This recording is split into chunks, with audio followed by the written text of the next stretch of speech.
Good morning po sa inyo lahat. Isa pang maliyugto na ating daily Bible blessings. Pamagat po ng ating aralin ngayong umaga ay walang hindi nagkakamali. Walang hindi nagkakamali. Wala pong masama no na tayo humanga sa ibang tao. Lalo na kung may sila makatangian na karapat dapat hangaan at gayahin. Kahit nga po si Apostol Pablo, sabi niya po sa 1 Corinto 4:16, kaya't sinasamo ko sa inyo, tularan ninyo ako. Sabi niya rin po sa 1 Corinto 11:1, tularan ninyo ako, gaya ng pagtulad ko kay Kristo. Kaya walang masama minamahal, no? Tayo po'y humanga at mabuti naman na tumulad sa iba kung maganda ang kailang makatangian. Ngunit po naman huwag tayong mahulog sa mali pag-aakala o ilusyon na may taong perpekto at may taong hindi nagkakamali. Halimbawa po yung isang asawa, lalo pag kakasal pa lamang o bagong kasal, ang pagturing niya po sa kanyang asawa ay perfect choice. O isang guro, preacher o pastor, may akala natin po ay laging maganda lamang ang sinasabi, ginagawa at kinikilos.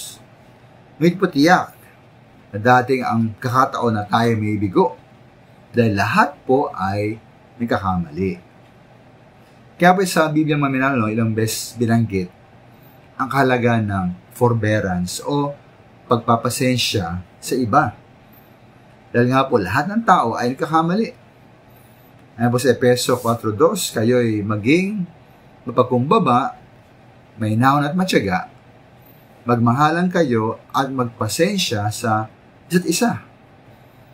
Bagay din po ng Colossae 3:13, magpasensya kayo sa isa't isa at magpatawad kayo kung may inakit kayo kanino man. Ay po sa 2 Timoteo 2:24, ang lingkod ng Diyos ay hindi dapat makipag-away kundi matyaga. Kaya pa din naman minamahal, no? Na kung tayo nga po hindi perfecto, ganyan pong iba. Lahat po nagkakamali. Ngayon kung tayo po nagkakamali, ganun din ang iba. Kung tayo ay nagkakasala, ganun din ang iba. At kailan po natanggap tayo, di po ba? Natanggap tayo sa kabila ng ating mga pagkakamali at pagkakasala. No, tayo po ganun din sa kanila.